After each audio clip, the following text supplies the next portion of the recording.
समीक्षा क्रम में मध्य से छह।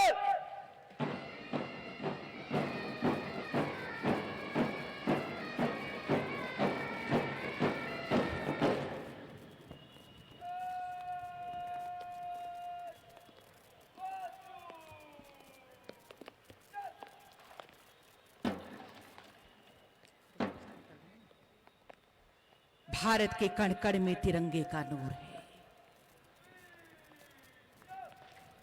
माननीय मुख्य अतिथि, माननीय मुख्यमंत्री झारखंड महोदय से हमारा सादर अनुरोध, स्वतंत्रता दिवस के पावन अवसर पर हमें अपनी आशीर्वचनों से कृतार्थ करें महोदय।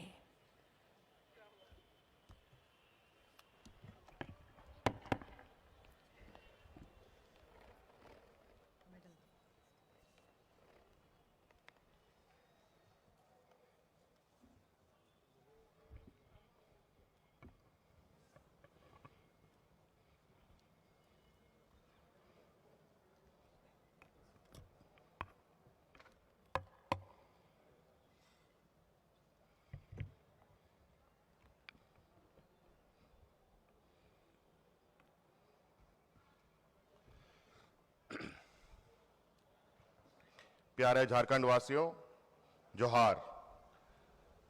भगवान बिरसा मुंडा एवं वीर शहीद सिद्धू कान्हू जैसे अनेक महान सपूतों की बलिदानी भूमि पर मैं आप सभी का हार्दिक अभिनंदन करता हूं और समस्त झारखंड वासियों तथा देशवासियों को स्वतंत्रता दिवस की हार्दिक बधाई एवं शुभकामनाएं देता हूं। आज हम भारत की आज़ादी के 75वें वर्षगांठ पूरा हर्षोल्लास के साथ मना रहे हैं। हमें यह नहीं भूलना चाहिए कि आज़ादी के मतवाले अनेक वीर योद्धाओं के शहादत के बाद यह आज़ादी हमें नसीब हुई है। राष्ट्र पर्व की इस पावन बेला में मैं राष्ट्रपिता महात्मा गांधी, पंडित जवाहरलाल नेहरू, डॉक्टर भीमराव अंबेडकर, डॉक्टर राजेंद्र प्रसाद, नेताजी सुभाष चंद्र बोस, शहीद भगत सिंह, सरदार पटेल सहित उन तमाम देशभक्तों के प्रति अपनी सच्ची श्रद्धांजलि अर्पित करता हूं, जिनके कठिन संघर्ष, त्याग और बलिदान ने हमें आज़ादी दिलाई है। स्वतंत्रता दिवस के इस पावन अवसर पर मैं झारखंड के वीर सपूतों धरती आबा बिरसा मुंडा, वीर सिद्धू कान्हू, बाबा तिलका मांझी, चांद भैरव, बहन फूलो झानो, वीर बुद्धू भगत, जतरा टाना भगत, नीलांबर पीतांबर, पांडे गणपत राय, टिकैत उमराव, शहीद विश्वनाथ सहदेव को भी नमन करता हूं, जिनके संघर्ष की गौरव गाथा आज भी हमें साहस और संबल प्रदान करती है। देश के आंतरिक और बाह्य में लगे सेना और पुलिस के वीर जवान को भी मैं स्वतंत्रता दिवस की शुभकामनाएं देता हूं और राष्ट्र के प्रति उनकी समर्पण और बलिदान को सलाम करता हूं। आज़ादी के बाद हमारे देश के नीति निर्माताओं ने कल्याणकारी राज्य के आदर्शों के साथ आगे बढ़ने का फैसला किया। मैं नमन करता हूं देश के संविधान निर्माता बाबा साहब भीमराव अंबेडकर जी को, जिन्होंने आदिवासियों, पिछड़ों, दलितों के जीवन स्तर को ऊंचा उठाने के लिए, उनको उनका हक दिलाने के लिए अथक प्रयास किया और उनके लिए संवैधानिक सुरक्षा सुनिश्चित की।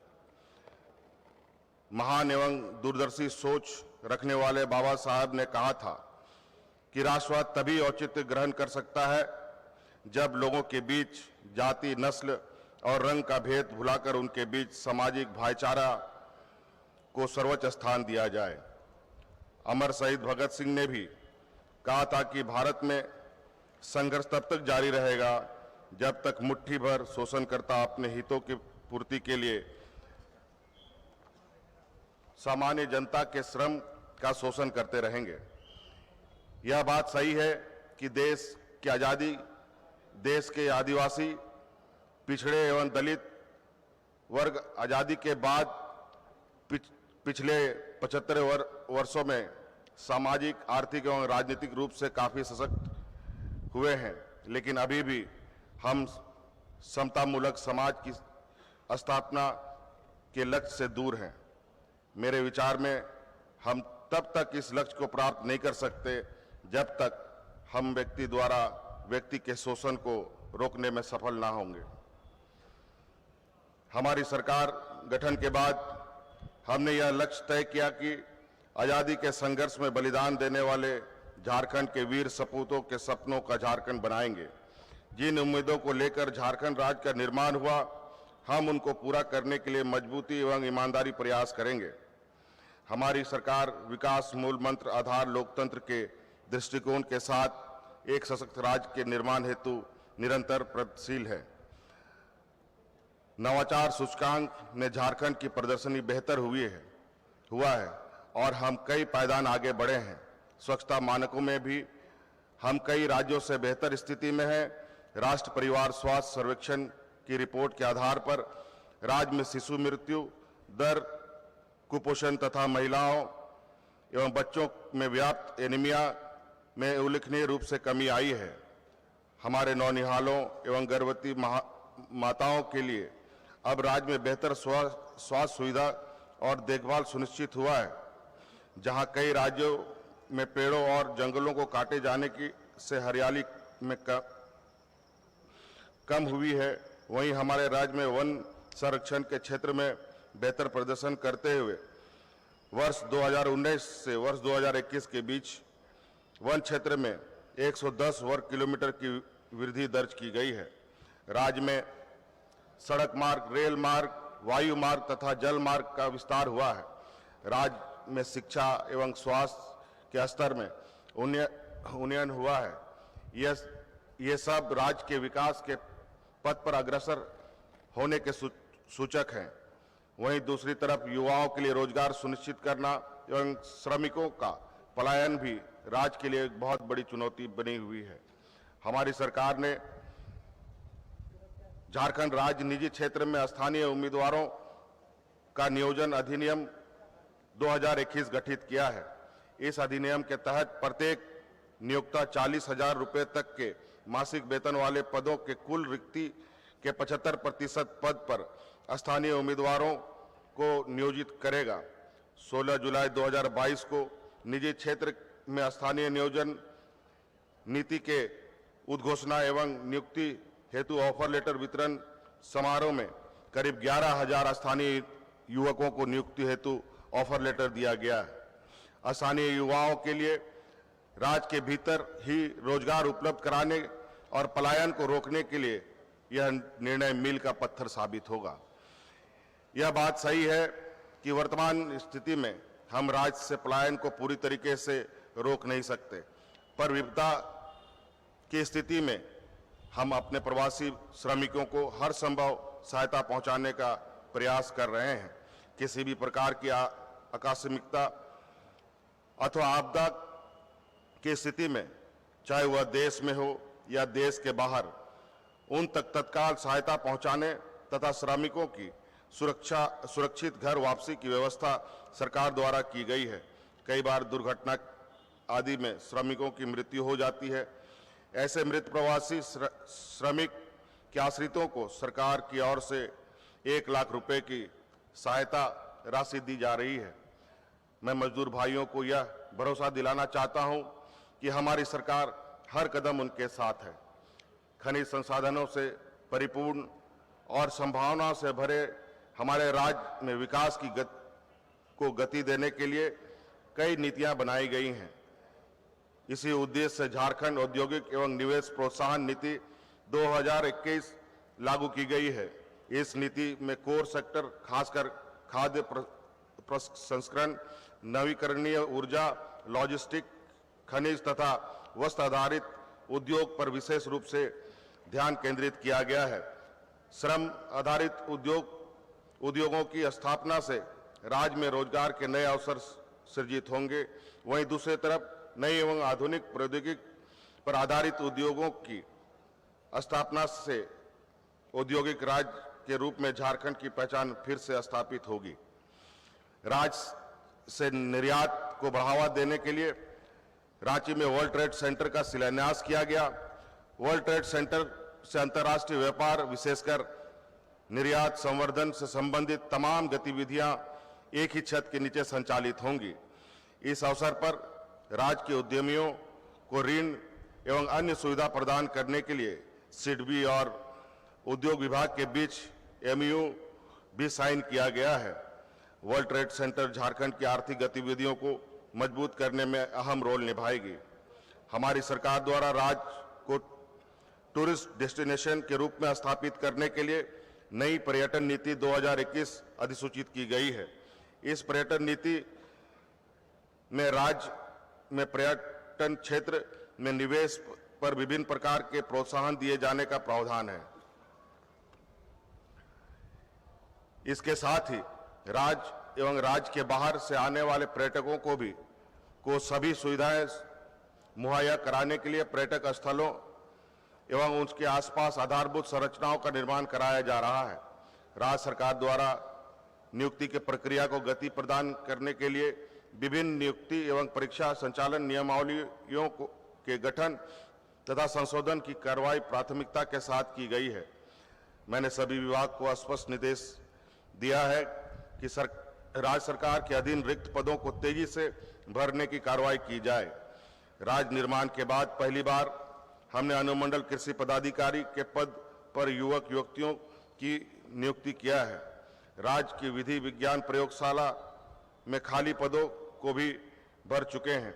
विभिन्न विश्वविद्यालयों में व्याख्याता के पद पर नियुक्ति पूर्ण कर ली गई है एवं कुछ जगह नियुक्ति की प्रक्रिया अभी अंतिम चरण में है।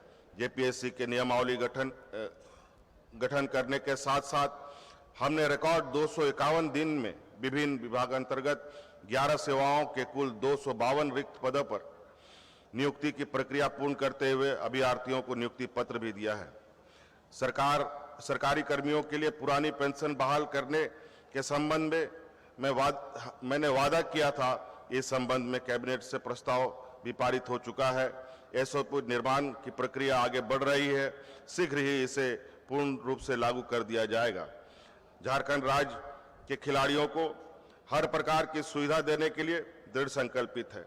राज्य में खेल एवं खिलाड़ियों को प्रोत्साहित करने हेतु नई खेल नीति बनाई गई है। सरकार की ओर से खिलाड़ियों को समुचित सहयोग मिले, इसके लिए राज्य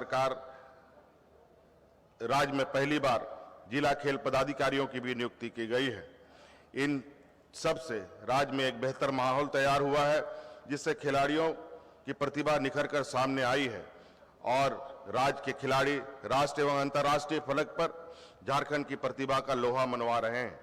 पिछले दिनों कॉमनवेल्थ गेम 2022 में राज्य के युवा खिलाड़ी लवली चौबे एवं रूपा रानी तिर्की ने लॉन बॉल प्रतिस्पर्धा में भारतीय टीम को गोल्ड मेडल दिलाकर देश और झारखंड को गौरवान्वित किया है। भारतीय महिला हॉकी टीम ने भी कांस्य पदक जीता। झारखंड की बेटियां सलीमा टेटे, निकी प्रधान, संगीता कुमारी इस विजेता टीम का हिस्सा थीं।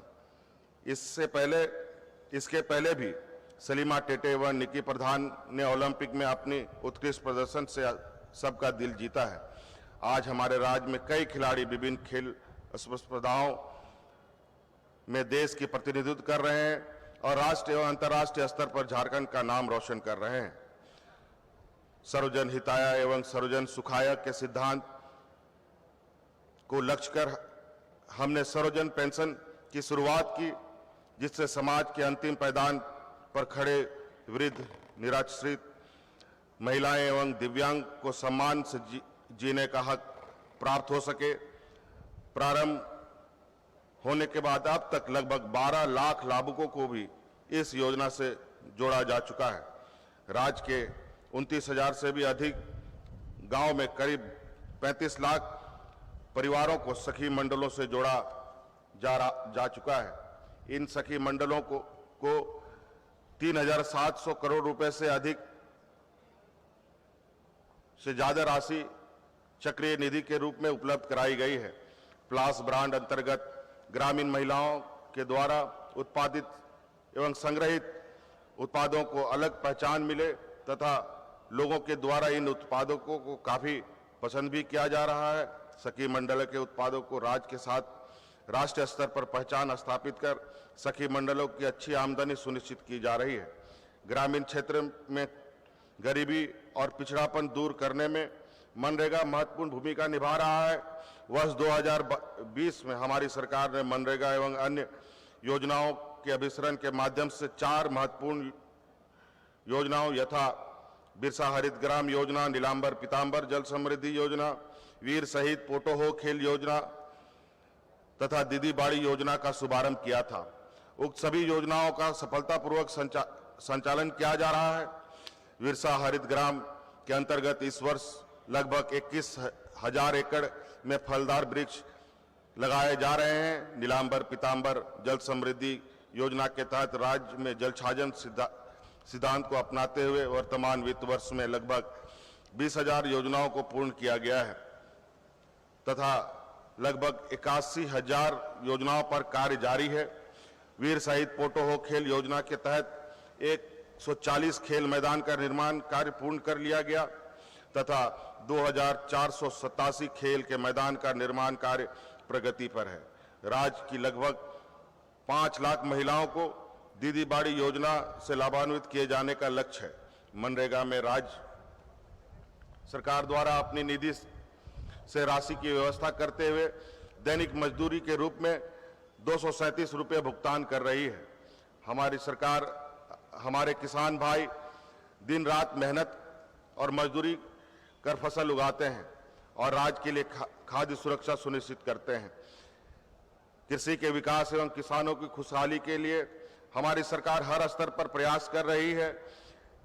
कृषि ऋण के बोझ से दबे राज्य के छोटे और सीमांत किसानों को राहत पहुंचाने के लिए वर्ष 2020 से झारखंड राज्य कृषि ऋण माफी योजना संचालित की जा रही है। इस योजना के अंतर्गत अब तक कुल 1529 करोड़ रुपए की राशि 3,83,102 कृषकों के ऋण खाते में ट्रांसफर की गई है। किसानों को आर्थिक सहायता प्रदान करने हेतु अब तक 4,28,000 नए केसीसी आवेदन स्वीकृत करते हुए 1,583 करोड़ की राशि स्वीकृत की गई है। किसानों के प्रशिक्षण हेतु समेकित बिरसा ग्राम विकास योजना सह कृषि पाठशाला की शुरुआत की गई है। सरकार द्वारा किसानों का गुणवत्ता युक्त बीज 50% अनुदान पर उपलब्ध कराई जा रही है। पिछले खरीफ वर्ष 2021-22 में राज्य में 74.16 लाख टन खाद्यान्न फसल का रिकॉर्ड उत्पादन हुआ। वर्तमान खरीफ मौसम में सामान्य से कम वर्षा होने की रिपोर्ट मिली है। राज्य सरकार द्वारा इस पर सतत निगरानी रखी जा रही है। वर्तमान परिस्थिति को देखते हुए हमने केंद्र सरकार से झारखंड के लिए विशेष पैकेज की मांग की है। झारखंड राज्य के किसानों के हितों को ध्यान में रखते हुए उन्हें कृषि उत्पादन में आर्थिक नुकसान की भरपाई हेतु वित्त वर्ष 2021-22 में झारखंड राज्य फसल राहत योजना संचालित की जा रही है। इस वर्ष भी राज्य में वर्षा कम हुई, ऐसे में हम फसल राहत योजना के तहत 100 करोड़ रुपए राशि की व्यवस्था कर रहे हैं। झारखंड में ऊर्जा के क्षेत्र में आत्मनिर्भर बनाने तथा स्वच्छ एवं प्रदूषण मुक्त ऊर्जा का पावर हाउस बनाने के लिए झारखंड सौर ऊर्जा नीति 2022 लागू की गई है। हमने वर्ष 2027 तक सौर ऊर्जा से 4,000 मेगावाट बिजली उत्पादन करने का लक्ष्य रखा है। राज्य के गिरिडीह शहर को सोलर सिटी के रूप में विकसित किया जा रहा है। इसके अलावा देवघर, सिमडेगा, गढ़वा, पलामू में 20-20 मेगावाट क्षमता का सोलर पार्क की स्थापना की कार्रवाई की जा रही है। राज्य में आर्थिक रूप से कमजोर उपभोक्ताओं पर आर्थिक बोझ कम करने हेतु 100 यूनिट तक की खपत करने वाले सभी घरेलू उपभोक्ताओं को मुफ्त बिजली प्रदान करने का निर्णय हमारी सरकार ने लिया है। राज्य में शहरी क्षेत्र में हरा भरा बनाए रखने के लिए एक पेड़ लगाने पर 5 यूनिट बिजली मुफ्त उपलब्ध कराने की योजना पर कार्य किया जा रहा है। राज्य सरकार शिक्षा के प्रति सजग और संवेदनशील है। राज्य सरकार के प्रयासों से शिक्षा के क्षेत्र में उत्तरोत्तर सुधार हो रहा है। इस वर्ष राज्य के माध्यमिक एवं उच्च माध्यमिक बोर्ड का परिणाम उत्साहवर्धक रहा है। मैट्रिक बोर्ड में 95.6% छात्र छात्राएं सफल हुई हैं, जो अब तक सर्वाधिक परिणाम प्रतिशत रहा है। विद्यालयों में शिक्षक एवं प्रयोगशाला सहायक आदि के 37,000 पद रिक्त हैं। इन पदों पर नियुक्ति हेतु विशेष अभियान चलाकर अगले 6 माह में नियुक्ति प्रक्रिया पूर्ण करने हेतु कार्य प्रारंभ कर दिया गया है। स्कूलों में ICT लैब और स्मार्ट क्लास की सुविधा भी उपलब्ध कराई जा रही है। राज्य में जिला स्तर पर 80 उत्कृष्ट विद्यालयों एवं प्रखंड स्तर पर 305 आदर्श विद्यालयों की स्थापना पर तेजी से कार्य जारी है। 15 नवंबर से राज्य के युवाओं के लिए CM सारथी योजना प्रारंभ की जा रही है। इसके तहत विभिन्न प्रतियोगी परीक्षाओं के लिए निःशुल्क प्रशिक्षण उपलब्ध कराने के साथ साथ प्रोत्साहन भत्ता उपलब्ध करवाया जाएगा। देश के प्रतिष्ठित संस्थानों के अध्ययन के लिए बच्चों के समक्ष आर्थिक परेशानी पैदा ना हो, इसके लिए हमने गुरुजी स्टूडेंट क्रेडिट कार्ड योजना लेकर आ रहे हैं। उच्च शिक्षा को और बेहतर एवं सर्वसुलभ बनाने के लिए झारखंड खुला विश्वविद्यालय एवं पंडित रघुनाथ मुर्मू जनजातीय विश्वविद्यालय की स्थापना की गई है। विश्वविद्यालय के शिक्षकों के रिक्त 2,716 पदों पर नियुक्ति हेतु अधियाचना झारखंड लोक सेवा आयोग को भेज दी गई है तथा नियुक्ति की कार्रवाई प्रक्रियाधीन है। राज्य में सड़कों का जाल बिछाना हमारा लक्ष्य है। भारत सरकार के सड़क परिवहन एवं राजमार्ग मंत्रालय के साथ बैठक कर राज्य के लिए कई महत्वपूर्ण राष्ट्रीय उच्च पथ पर प्रस्ताव रखा गया था। राज्य सरकार के प्रयासों से 8 बड़ी परियोजनाओं पर सैद्धांतिक स्वीकृति प्राप्त हो गई है, जिसके तहत लगभग 30,000 करोड़ की लागत से 1,570 किलोमीटर 4 लेन सड़क का निर्माण किया जाएगा। इसके अलावा भारतमाला के तहत स्वीकृत अन्य सड़कों और राज्य द्वारा स्टेट हाईवे का निर्माण पर भी तीव्र गति से कार्य किया जा रहा है। रांची एवं अन्य महत्वपूर्ण शहरों पर फ्लाईओवर का निर्माण भी कराया जा रहा है ताकि शहरों में ट्रैफिक जाम की समस्याओं से छुटकारा मिल सके। राज्य सरकार के द्वारा राज्य के हर कोने के लोगों की समस्याओं को सुनने एवं उन्हें दूर करने के उद्देश्य से आपका अधिकार, आपकी सरकार, आपके द्वार कार्यक्रम संचालित किया गया, जिसके तहत 35 लाख से अधिक समस्याओं को सुनने के पश्चात उनका निराकरण किया गया। सरकार शीघ्र ही उन अभियान को द्वितीय चरण को प्रारंभ करने जा रही है। राज्य सरकार द्वारा वर्ष 2022 में अधिसूचित जनजाति के 10 छात्र छात्राओं को विदेश में उच्च शिक्षा प्राप्त करने हेतु मरांगोंग के जयपाल सिंह पारदर्शी छात्रवृत्ति योजना का शुभारंभ किया गया था। वित्त वर्ष 2022-23 में इस योजना का विस्तार करते हुए अनुसूचित जनजाति के अलावा अनुसूचित जाति, अल्पसंख्यक एवं पिछड़ा वर्ग के छात्र छात्राओं को भी इस योजनाओं से लाभान्वित किए जाने का निर्णय लिया गया। कमजोर एवं पिछड़े वर्ग के छात्र छात्राओं के शिक्षा में कोई व्यवधान न हो, इसके लिए राज्य सरकार द्वारा प्री मैट्रिक एवं पोस्ट मैट्रिक छात्रवृत्ति योजना के तहत उन्हें आर्थिक सहायता प्रदान की जा रही है। वित्त वर्ष 2021-22 में प्री मैट्रिक छात्रवृत्ति योजना के अंतर्गत 24 लाख छात्र छात्राओं को 282 करोड़ रुपए की राशि एवं पोस्ट मैट्रिक छात्रवृत्ति योजना के अंतर्गत 4 लाख छात्र छात्राओं को 301 करोड़ रुपए की राशि का भुगतान किया गया। असंतुलित विकास एवं प्रकृति के साथ छेड़छाड़ के कारण आज समूचा विश्व जलवायु संकट एवं ग्लोबल वार्मिंग जैसे गंभीर चुनौतियों का सामना कर रहा है। जल, जंगल, जमीन से जुड़े हमारी समृद्ध परंपरा और संस्कृति के साथ सामंजस्य बनाकर जीने की हमारी जीवन शैली संपूर्ण मानव जाति को जीने की एक सच्ची राह दिखाता है। हमें समृद्ध संस्कृति विरासत को संरक्षित करते हुए प्रगतिशील सोच के साथ विकास की राह को आगे बढ़ाना होगा। भारत की सबको साथ लेकर चलने वाली संस्कृति ही भारतीय राष्ट्रवाद की बुनियाद है। इसमें नफरत के अलावा अलगाववाद के लिए कोई जगह नहीं। मैं राज्य के युवाओं को विशेष रूप से कहना चाहता हूं कि युवा शक्ति अपनी रचनात्मक और सकारात्मक ऊर्जा का उपयोग झारखंड के नवनिर्माण के लिए करें। मुझे पूरा भरोसा है कि हम सब मिलकर झारखंड को एक समृद्ध, खुशहाल एवं विकसित राज्य बनाने में जरूर सफल होंगे। इन दो पंक्तियों के साथ मैं अपनी बातों को विराम देना चाहूंगा। आओ मिलकर नया देश बनाएं, भारतवासी होने का हम फर्ज निभाएं। प्यार है हम सबको इस मिट्टी से, इस मिट्टी का अब हम कर चुकाएं। आप सबों को स्वतंत्रता दिवस की बहुत बहुत शुभकामनाएं। जय हिंद, जय झारखंड, जोहार।